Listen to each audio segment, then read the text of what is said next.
Em busca da verdade. Capítulo 9. Busca interior. O mundo objetivo, a realidade das sensações, exercem um poderoso controle sobre a psique humana, em face das restrições e condicionamentos defluentes dos seus significados.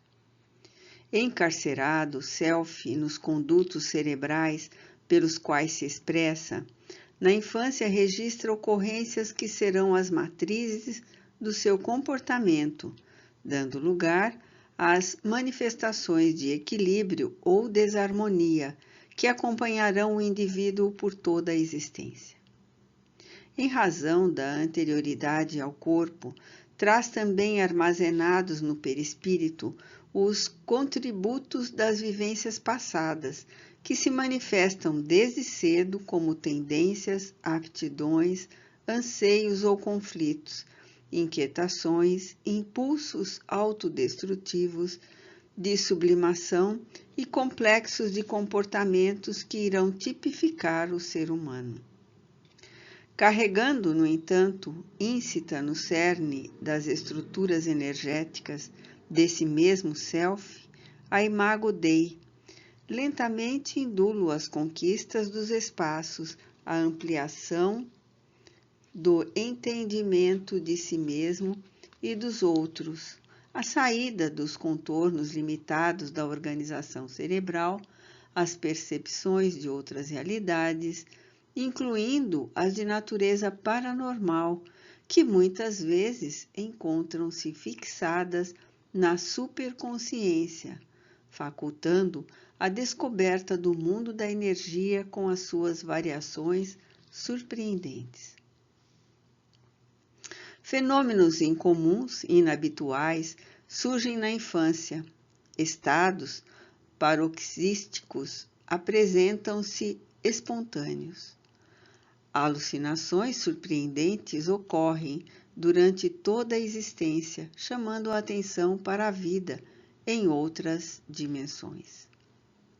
A força, porém, incoercível da matéria e dos seus implementos, os condicionamentos orgânicos e os mecanismos convencionais da educação e do conhecido, criam embaraços a essas manifestações, produzindo recalques e castrações, quando não produzem os fenômenos do pavor e os conflitos psicológicos que empurram para alienações e desastres de conduta. Ocorre, porém, que a mediunidade é uma faculdade orgânica inerente a todos os indivíduos, conforme a definiu com segurança o mestre Allan Kardec, estabelecendo metodologias e disciplinas de educação e aprofundamento das suas expressões. A vida, em consequência, rompe a barreira do mundo físico e das suas manifestações para expressar-se em toda a sua plenitude, como de natureza energética ou espiritual, constituindo a realidade pulsante de onde emerge a deformação material, por onde o espírito transita muitas vezes em períodos breves estabelecidos entre o berço e o túmulo. A psicologia analítica não pode negar-se a uma investigação honesta em torno do tema, considerando as próprias experiências paranormais de que foi objeto o eminente neurologista e psiquiatra Jung, conforme as suas próprias narrações e todos os tumultos em que esteve envolvido, atraído pelo invisível e resistente ao seu apelo irrefreável. Foi necessário que uma enfermidade o fizesse diminuir o controle sobre a consciência, a própria resistência, a fim de que logo depois escrever a sua resposta a Jó, realizando a extraordinária façanha, quase que de uma só vez, informando que se sentiu pegar o espírito pelo cangote, que foi o modo pelo qual este livro nasceu. Outras marcantes experiências levaram-no a interessar-se pela fenomenologia mediúnica, sendo ele próprio instrumento constante para sua ocorrência, especialmente quando, na Inglaterra, passando fins de semana numa residência assombrada no ano de 1920, confessou o estado de ansiedade que o dominava à noite, quando ocorriam diversas manifestações estranhas, ruídos que se assemelhavam ao roçar da seda e ao gotejamento. Entretanto, foi nessa ocasião que observou uma aparição, à distância de 50 centímetros, sobre um travesseiro, que era a cabeça de uma mulher em constituição semissólida, com um dos olhos semiaberto que nele se fixava. Ao término do fenômeno, que se prolongou por alguns minutos, ele acendeu uma vela e ficou o resto da noite sentado em uma poltrona meditando. Mas essa foi somente uma das ocorrências parapsíquicas que lhe sucederam durante a existência desde a infância, devendo-se recordar que a sua genitora havia sido médium e que o seu avô referia-se ao aparecimento da esposa desencarnada, que se sentava numa poltrona que mantinha no seu gabinete e lhe ditava alguns dos sermões. Ainda, segundo informações de sua secretária, Aniela Jafé, o grande pesquisador participou, conforme fizera antes com sua prima, no começo de sua carreira, de experimentos com o extraordinário investigar Scherenk-Notzing, tendo como médium o famoso Rudi Schneider, que produzia fenômenos de materialização. Isso durante o ano de 1920. Mais tarde, em 1930, assistiu a outras experiências de materialização com o referido investigador e outros cientistas. Em decorrência de muitas reflexões nesse campo, acentuou oportunamente: se de um lado nossas faculdades críticas duvidam de todo caso individual de aspecto espírita, somos, contudo, incapazes de demonstrar um caso sequer de não existência de espíritos.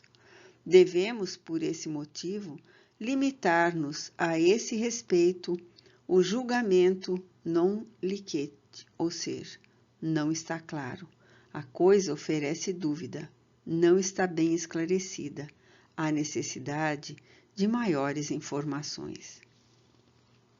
Noutra oportunidade, escreveu: embora eu nunca tenha feito qualquer notável pesquisa original nesse campo psíquico, não hesito em declarar que observei uma quantidade suficiente de tais fenômenos, participando então das surpreendentes pesquisas do barão Albert Scherenk-Notzing, que me convenceram inteiramente de sua realidade. Não pôde Young dedicar-se a esse campo experimental porque a sua tarefa científica era outra, a qual deu toda a existência, abrindo horizontes quase infinitos para a psique em forma de construção da psicologia analítica, muitas vezes combatida com vigor pelos adversários gratuitos de todas as ideias novas. O espaço das pesquisas ficou em aberto para os seguidores e discípulos do valoroso mestre do estudo da realidade esmagadora, procedendo à pesquisa exaustiva nele mesmo e nos seus pacientes para mergulhar mais no contexto histórico e psicológico da vida. A mediunidade inerente a todos os seres humanos, em diferenciado grau de desenvolvimento, influi no comportamento do ser psicológico, dando lugar a conflitos parapsíquicos, muitas vezes interpretados como pertencentes à realidade objetiva. O ser humano é, desse modo, muito mais complexo do que a dualidade psique-corpo, mente-matéria, nele se encontrando o espírito imortal e o seu envoltório perispiritual, encarregado da modelagem das formas físicas nas multifárias reencarnações. Mediante a visão espiritual do ser, muitos conceitos junguianos encontram confirmação de alto significado, por estarem centrados na realidade subjetiva expressa por intermédio da vasta fenomenologia mediúnica e pela conjuntura de ser um indivíduo possuidor de recursos não próprios, que se lhe associam mediante o intercâmbio com outros seres desencarnados que o cercam e que fazem parte do seu comportamento psíquico, emocional e físico. A busca interior não se pode deter na periferia da realidade física, mas penetrar no cerne do ser e das suas faculdades, ampliando o elenco de realizações com a visão do indivíduo adimensional, o self com os seus atributos divinos. Identificando o inconsciente. A nossa abordagem a respeito do inconsciente no presente item refere-se ao coletivo e não ao individual, onde se encontram os mais antigos arquétipos e se sediam inúmeras emoções, como o medo, a angústia, a ansiedade, a vida e a morte. Esse inconsciente encontra-se nas camadas mais profundas da psique, constituindo-se os arquivos mais significativos e duradouros de que se tem notícias. Abarcando o conhecimento geral dos acontecimentos do passado, responde por inúmeros conflitos que assaltam a criatura humana, revelando-se especialmente nos sonhos repetitivos, simbólicos e representativos de figuras ou fatos mitológicos, cuja interpretação, além de complexa, constitui um grande desafio. A psicologia analítica, através do seu fundador, nele deposita a existência dos arquétipos, especialmente do self, anima-os, ego, persona, psicoide, sendo realmente desconhecido, tendo também um caráter de um constructus energético não localizado, constituindo, em últimas palavras, uma hipótese pela imensa dificuldade de demonstrá-lo de maneira concreta. O conceito do inconsciente, de alguma forma, nessa significação, é muito antigo do ponto de vista filosófico, desde Plotino, passando por Platão na Antiguidade, e prosseguindo com Leibniz, Goethe e outros pensadores de ontem como da atualidade. A sua observação não pode ser realizada de forma objetiva, mas somente penetrada nas suas estruturas psiquicamente, quando se detecta o essencial. Não pode ser constatado, mas aceito por conclusão, o que também não tem como ser negado. A sua concepção por Jung foi resultado da lógica de que, existindo uma consciência, haveria, por efeito, um inconsciente, qual satélite girando em torno de um foco central. É ele o responsável pelas imposições sobre a consciência, comandando-a quase assim, dando lugar à existência dos arquétipos, que são as suas seguras manifestações. Enquanto a consciência é apenas uma pequena parte da realidade, ele é a quase totalidade na orientação do ser humano. Numa análise moderna, tendo por alicerce os conceitos reencarnacionistas, pode-se afirmar que essas fixações que pertenceriam nos tempos passados também resultam de experiências que foram vividas pelo self nas épocas e situações nos povos e culturas que tem arquivado e periodicamente expressa. Como o self tem sua realidade além do tempo, é mortal no corpo e imortal após ou antes do corpo. Ei-lo que preserva os acontecimentos em que esteve envolvido, mantendo uma camada de ouvido em cada renascimento, no entanto, portadora de recursos libertadores das impressões mais fortes, que nele se apresentam como conflitos e perplexidades, distúrbios de conduta, estados fóbicos, mas também afetividade, idealismo, significação. Nos processos psicoterapêuticos de regressão de memória, a existência passada, por exemplo, ressumam desses arquivos as vivências perturbadoras, os fatos causadores de traumas e de sofrimentos, que após a catarse e o diálogo saudável entre o paciente e o especialista, se diluem, libertando a consciência do objeto de desequilíbrio. O inverso também é verdadeiro, porque o arquivo em si mesmo é neutro. Existem gráficos edificantes, realizações enobrecedoras que ficaram interrompidas com a morte, anseios não realizados, porém de vital importância para o ser e sua realidade. Essas imagens primordiais, conforme as denominou Jung no começo de suas investigações, possuem grande força de expressão, porque umas são lembranças doridas, recalcadas e impedidas de manifestar-se, por atentatórias aos valores éticos e aceitos, dando lugar a inquietações e sofrimentos.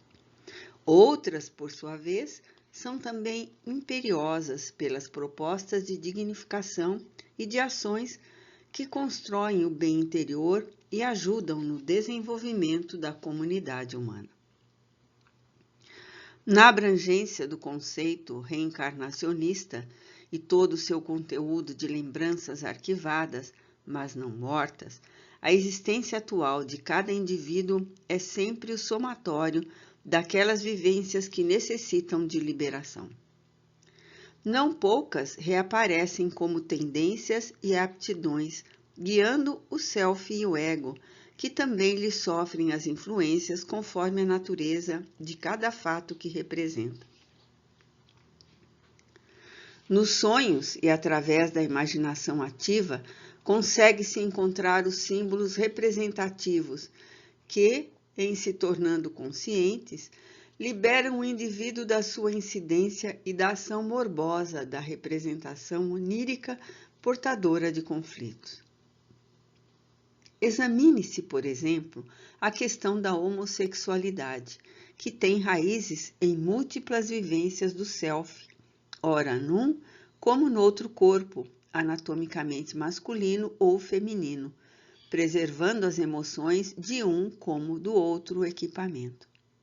Por outro lado, a culpa, o pavor, a timidez que tem raízes próximas a partir da vida intrauterina, consciente, individual, procedem quase sempre de atitudes indignas que foram praticadas em existências transatas, passando ignoradas por todas as pessoas, menos por seu autor, que os transferiu na condição de conflito de uma para outra existência corporal.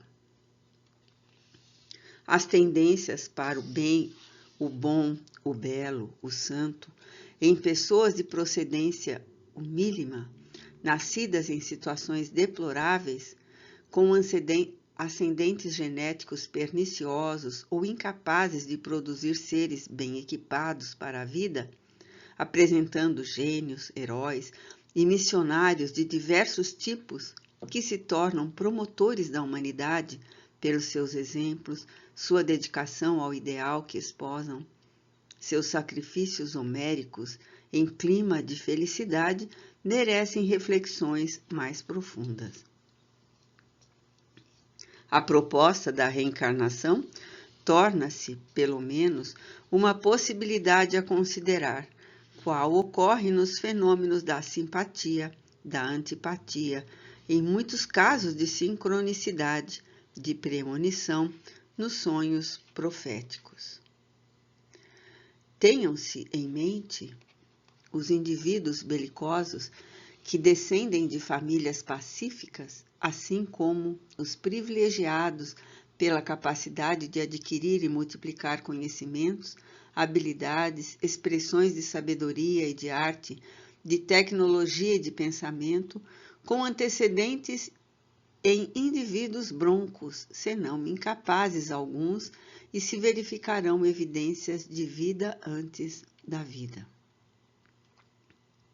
Estudem-se em comparação sincrônica as vidas de Alexandre Magno, Júlio César e de Napoleão Bonaparte, e se encontrará o mesmo self ambicioso, conquistador, inquieto, modificando as estruturas geográficas e históricas da humanidade.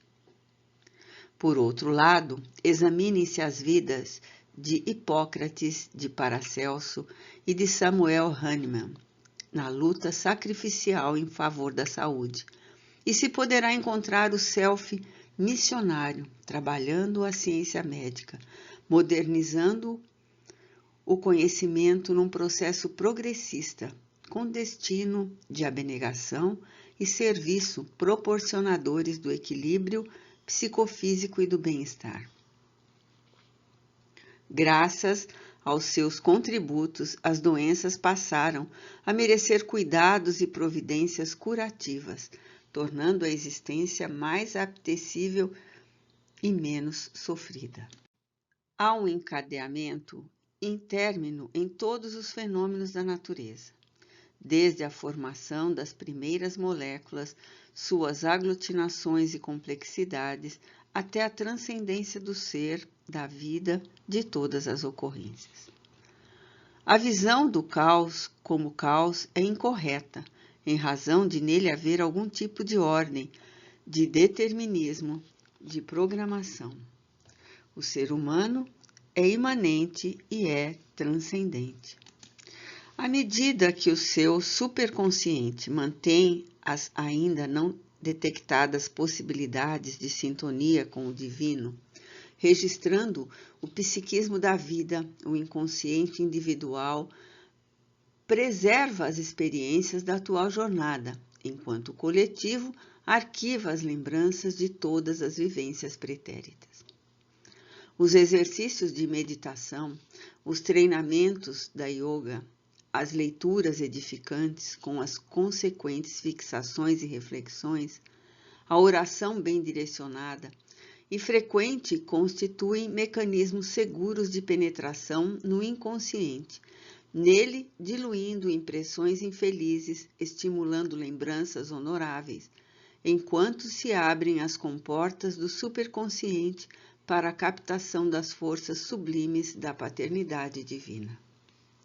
Sem dúvida, vive-se mais sob a ação dos fenômenos automáticos, das imposições do inconsciente em face da necessidade de liberação dos fatores de perturbação que necessitam de catarse libertadora, a benefício da lucidez e plenitude do self, da aceitação da sombra, da harmonia, do anima-us, rumando-se em direção da felicidade.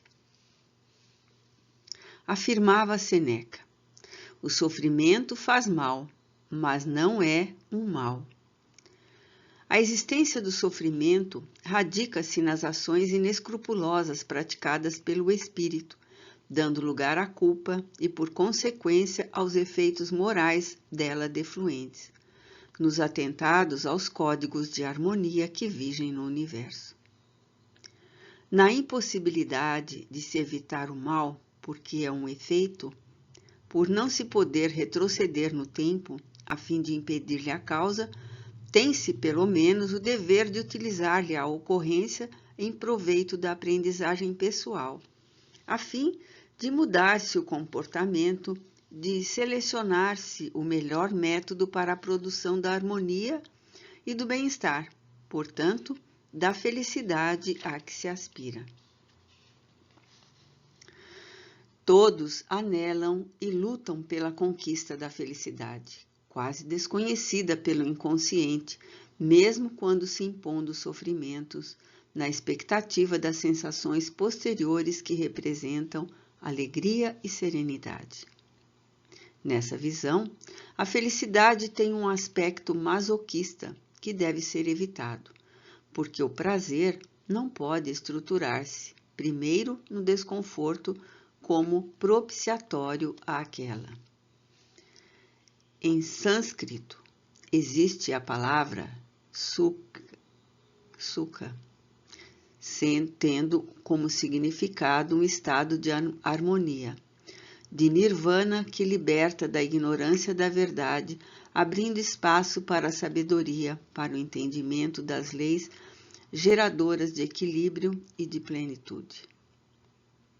Enquanto o inconsciente permaneça ignorado pelo ego, que se atribua a capacidade de impor-se ao self, na tormentosa ambição do poder e do prazer, serão liberadas impressões destrutivas, porque tormentosas e insustentáveis.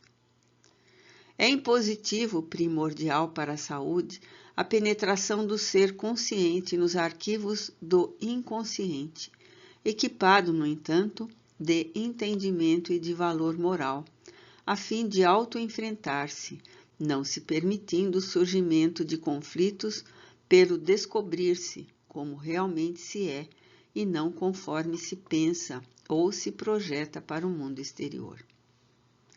A psicologia espírita, utilizando-se do paradigma da imortalidade para explicar o ser real e todas as suas mazelas e grandezas, propõe o esforço bem direcionado pelo bem-fazer, pelo fazer-se bem, na utilização do amor, da compaixão, da benevolência em relação a todos e a si mesmo, que são recursos valiosos para a integração do eixo ego-self, a conquista do sukha.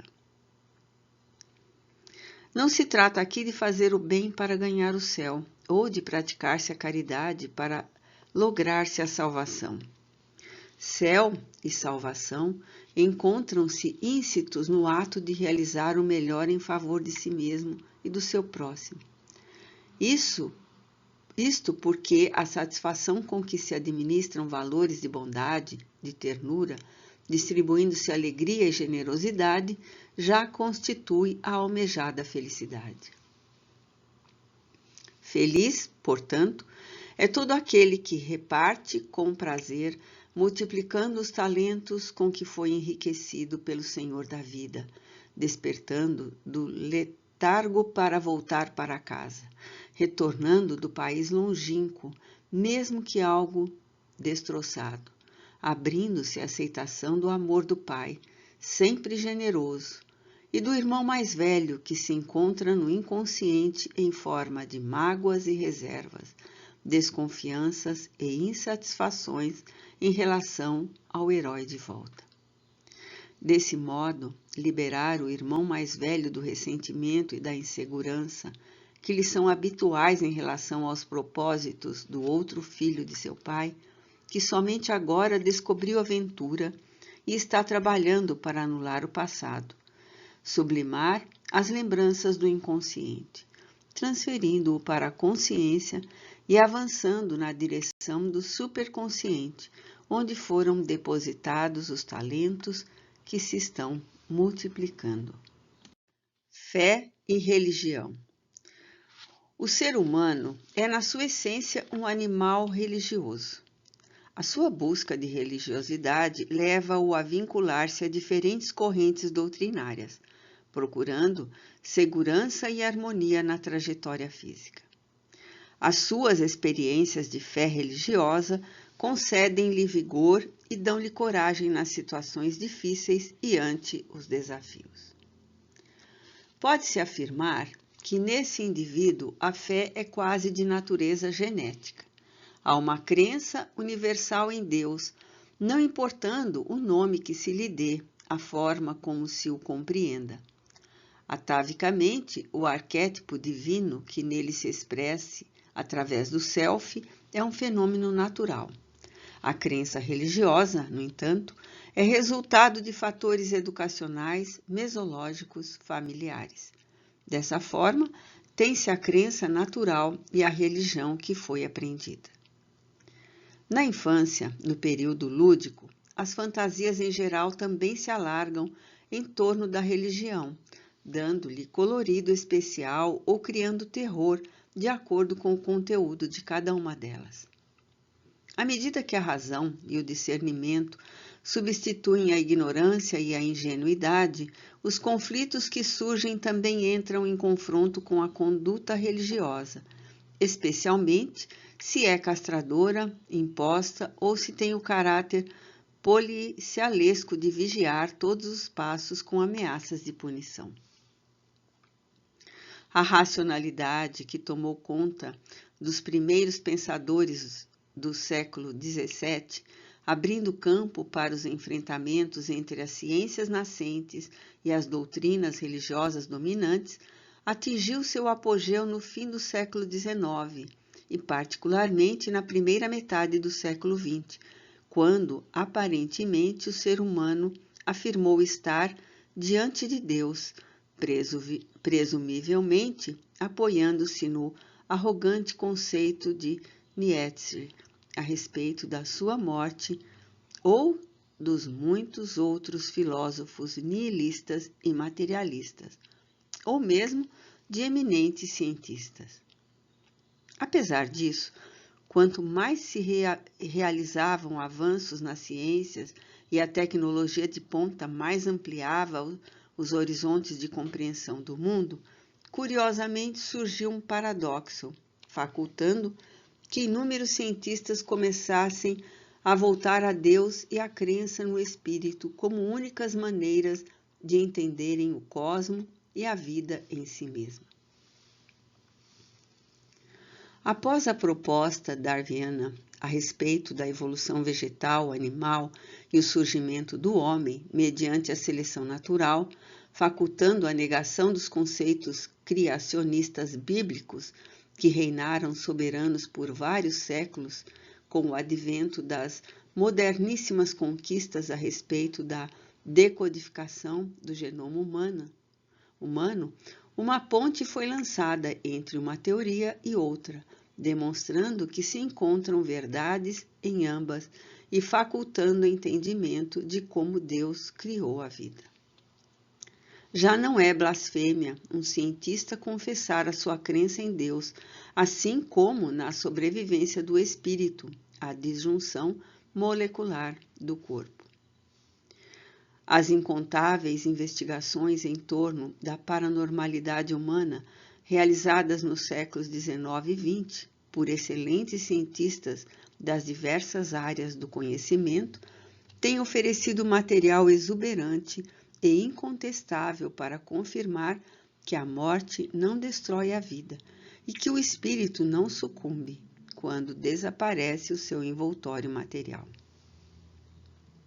A mediunidade, após vencer os preconceitos e as superstições que a mistificavam, tornou-se objeto de estudos sérios e consagrados por homens e mulheres dos mais diversos segmentos da cultura e da civilização, que se renderam à sua legitimidade como instrumento probante da imortalidade do espírito.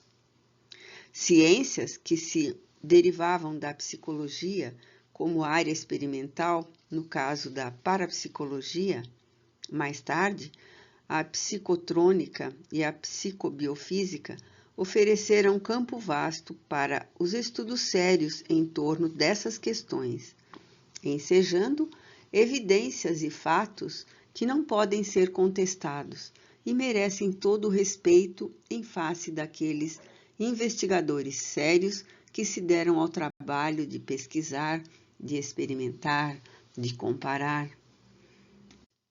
A ruptura com as colocações extremistas de alguns cientistas em relação à religião e aos fenômenos dela defluentes já não mais existe com a mesma firmeza de antes. Neurocientistas e astrofísicos, matemáticos e biólogos, psicólogos e psiquiatras, assim como outros profissionais dos diferentes ramos do conhecimento científico, têm defrontado a realidade transpessoal e adotado comportamento compatível com a filosofia imortalista, como a mais avançada conclusão das suas experiências nos campos de trabalho nos quais operam.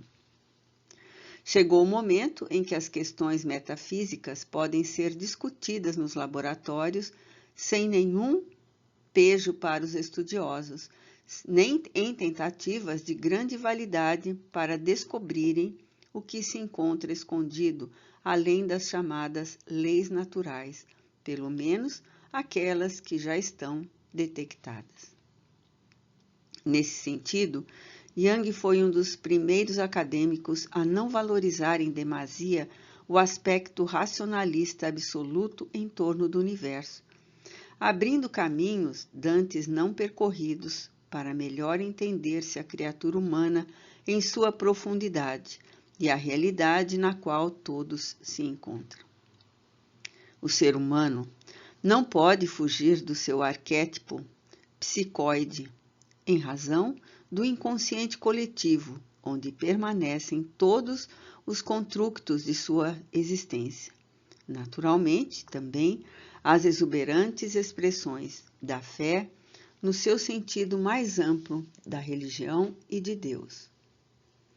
Esse extraordinário inconsciente encontra-se fora do conhecido mundo consciente, sendo constituído por um campo primordial de espaço-tempo. A psicologia, desse modo, tem por meta entender os fenômenos pertinentes à psique e às suas manifestações, não estando vinculada a qualquer compromisso com os comportamentos religiosos, sem que, no entanto, deles deva abdicar, especialmente quando estudando os diversos distúrbios que aturdem os seus pacientes, as suas alucinações e delírios também de natureza espiritual. A fé religiosa, quando saudável, estruturada na filosofia da razão, que pode enfrentar a dúvida em todas as épocas do pensamento, contribui de forma significativa para a saúde mental e emocional do indivíduo, dando-lhe sustentação nos momentos de debilidade e coragem nos instantes de desafio. A fé apresenta-se natural, sem subterfúgio, em tudo que se acredita, sem haver sido investigado. E ninguém vive sem essa experiência psicológica que se expressa como fidúcia, aceitação automática. Também resulta das lutas entre a razão e o sentimento, o fato e outras explicações, passando pelo crivo da lógica, da observação, tornando-se racional, robusta. Graças à fé natural, desenvolve-se as aptidões humanas e os projetos desenhados para a existência transformam-se em realidade, porquanto os estímulos e a fortaleza que dela se derivam proporcionam os meios para o prosseguimento nos tentames até quando concluídos. A fé é portadora de força tão excepcional que muitas vezes o indivíduo que tem um objetivo luta contra tudo que se lhe opõe, vence os impedimentos com a certeza de que é viável o que deseja e que conseguirá. É a fé que tem sustentado os investigadores de todos os matizes, os cientistas que trabalham com hipóteses contrárias ao aceito e permitido, conseguindo demonstrar a sua validade após esforços hérculeos, assim confirmando que tem razão. Ninguém pode atingir qualquer meta se não acredita na sua viabilidade, nessa possibilidade, mesmo que não a identifique conscientemente. A perseverança numa ação e a constância em um trabalho são frutos da fé em torno deles. A fé religiosa, no entanto, sustenta-se na probabilidade de que sejam reais os postulados transpessoais, espirituais, nos quais se acredita. Felizmente, graças à mediunidade, a fé religiosa dispõe hoje de um arsenal de fatos que superam e eliminam todas as negações. Curiosamente, afirmava-se durante a vitória da filosofia existencialista que era necessário ver para crer. Hoje, totalmente ultrapassado, o conceito em face das propostas da física quântica que estabelecem a necessidade de antes crer para depois ver, mesmo porque nem tudo aquilo que se crê nessa área somente se encontra dentro de probabilidades e jamais será visto. A fé produz heróis e santos, mártires e pessoas de bem. Durante o Holocausto judeu, suas vítimas que mantiveram a fé de que sobreviveriam de uma ou de outra forma conseguiram o objetivo. Aquelas que se afirmavam necessárias à vida a fim de denunciarem toda a crueldade, experimentaram todos os horrores e ficaram lúcidas para narrar ao mundo o poder da loucura, do extremismo, da solução final, meta dos infelizes psicopatas que tomaram o poder na Alemanha. Quando se crê, todo o organismo atende aos impulsos da psique e responde de maneira eficaz, produzindo recursos propiciatórios à sua realização. Mais facilmente entra em tormento emocional o indivíduo em conflito pela dúvida, atormentado pela insegurança, desconfiado de tudo e de todos, mediante a fé em Deus, sem exaltação e com harmonia. A saúde emocional é mais duradoura e, quando por alguma razão experimenta transtorno, mais rapidamente retorna. Em muitas ocasiões, a fé demonstrada por cientistas e navegadores como Cristóvão Colombo, que acreditava na existência de terras, caso viajasse na direção do oeste, saindo da Europa, conseguiu prová-lo, porque no inconsciente armazenavam-se os registros representativos de já haver estado naqueles lugares em existência anterior. Quantas vezes o pai da psicologia analítica, em suas viagens de trem, partindo de Zurique, Suíça, com destino à Itália, antes de chegar às cidades a serem visitadas, via-as, conhecia-as, constatando a veracidade posteriormente, embora nunca ali estivesse estado, pelo menos na existência atual.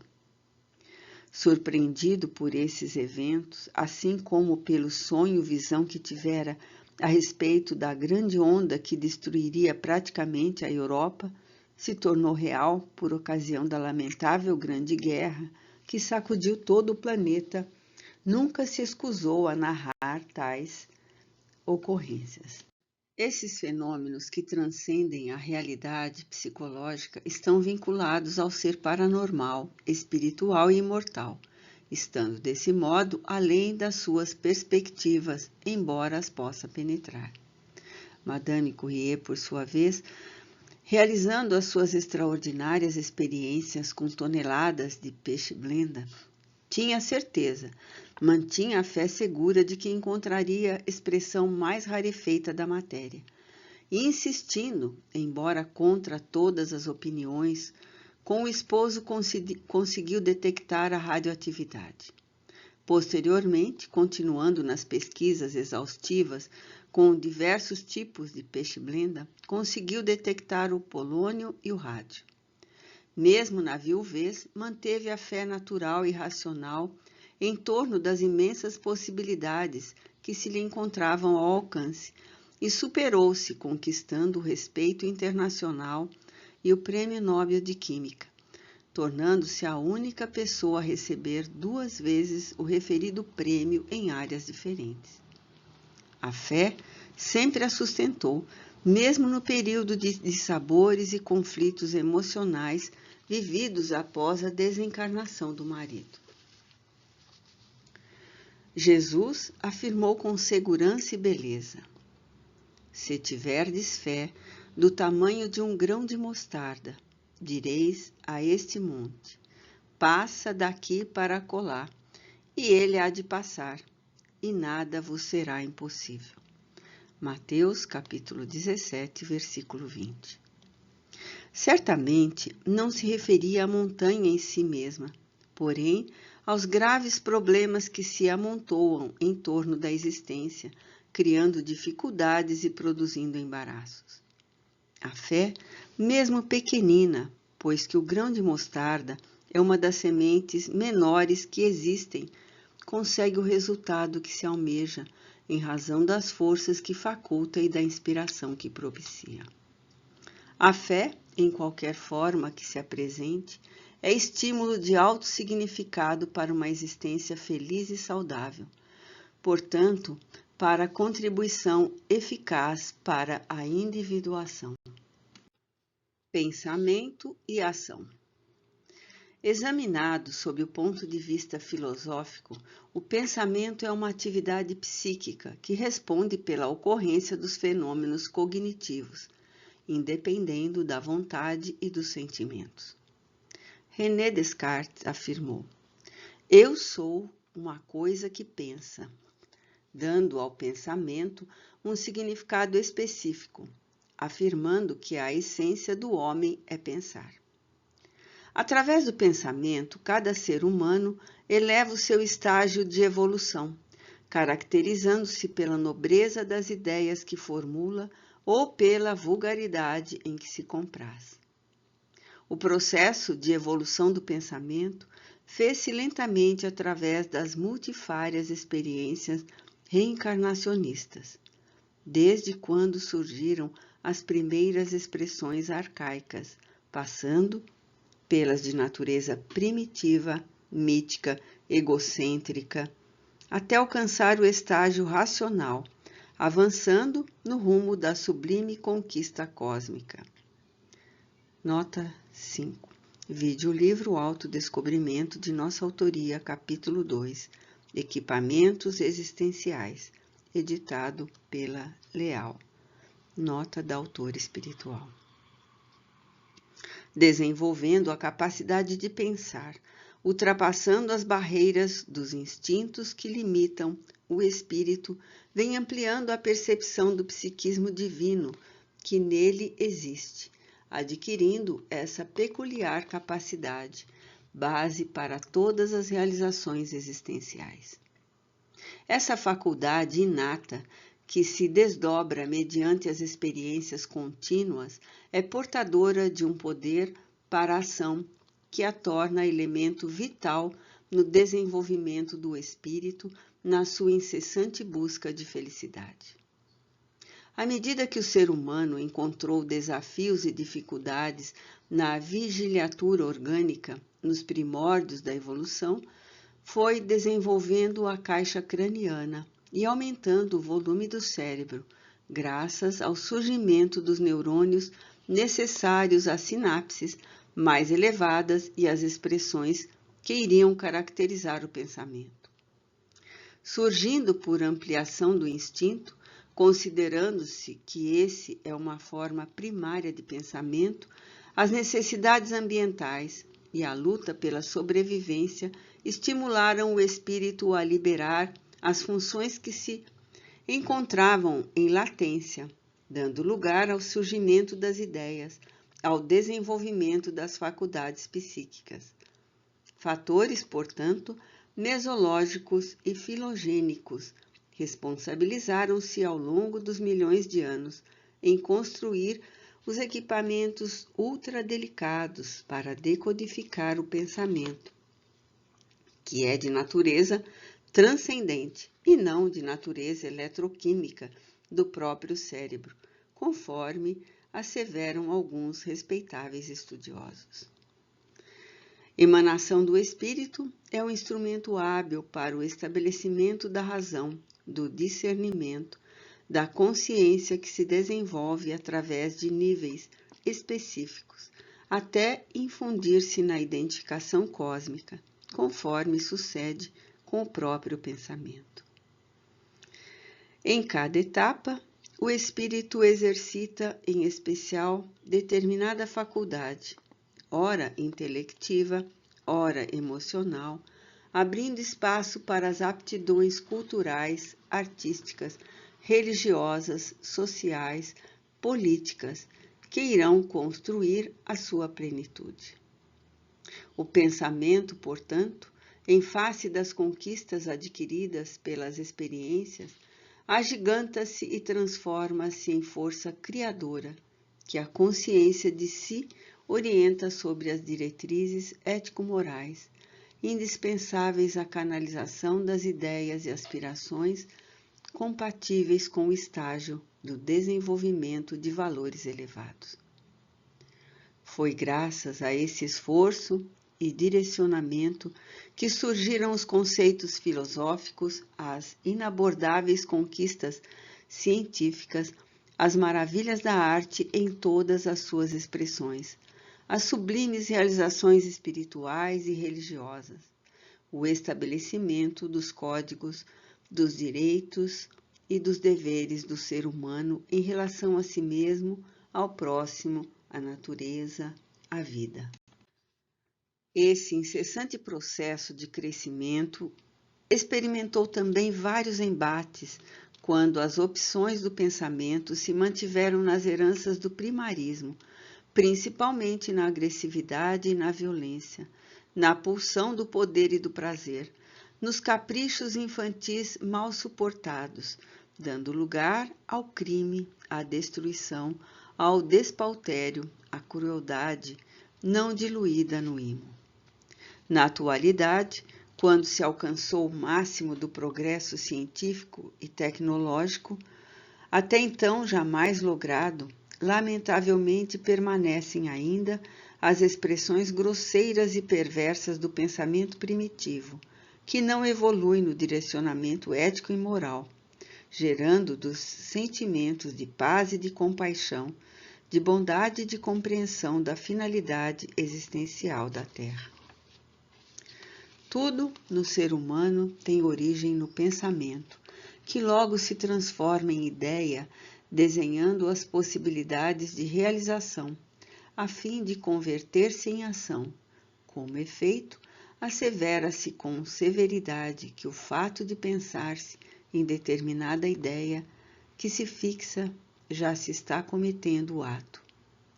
Em O Evangelho de Jesus, por exemplo, essa força de expressão está definida no capítulo 5 de Mateus, versículo 28, quando enuncia: Eu, porém, vos digo que todo aquele que olhar para uma mulher para a cobiçar, já em seu coração cometeu adultério com ela. Certamente, quando se olha algo ou alguém, logo surge a formulação da ideia, do desejo, da necessidade e, no caso em tópico, o pensamento desregrado, indisciplinado, acostumado ao imediatismo da libido, logo passa a experienciar a ação, desde o instante de emissão da onda mental. No mesmo contexto, o oposto também é verdade. Quando se fixa a atenção e, consequentemente, o desejo mental em algo enobrecedor, já se inicia a vivência do anelado. Essa força do pensamento também responde pela conduta emocional, pelas heranças positivas ou negativas do indivíduo, cabendo-lhe direcionar os seus anseios para as questões superiores da existência, as que dignificam e promovem o sentimento e a própria vida. É nessa estrutura que o self adquire resistência para compreender e aceitar a sombra, conviver com o ego sem luta nem conflito. Quando vitimado por transtornos psicológicos, o indivíduo apresenta-se incapaz de fixar o pensamento na esperança e na expectativa da recuperação, normalmente porque sempre cultivou as ideias negativas, pessimistas e perturbadoras, às quais se acostumou, que justifica, informando, não ter forças para corrigir o velho hábito e passar a contribuir em favor da psicoterapia libertadora. Em se esforçando, no entanto, e desejando a conquista da saúde física, emocional ou de algum transtorno mais profundo, desde que não estando afetado na função do pensamento, poderá fixar a mente nas perspectivas saudáveis do refazimento, auxiliando os neuropeptídeos na produção das substâncias especiais para o reequilíbrio. Nesse campo, inscrevem-se as terapias placebo de excelente resultado em muitos processos psicoterapêuticos, mesmo objetivando enfermidades orgânicas.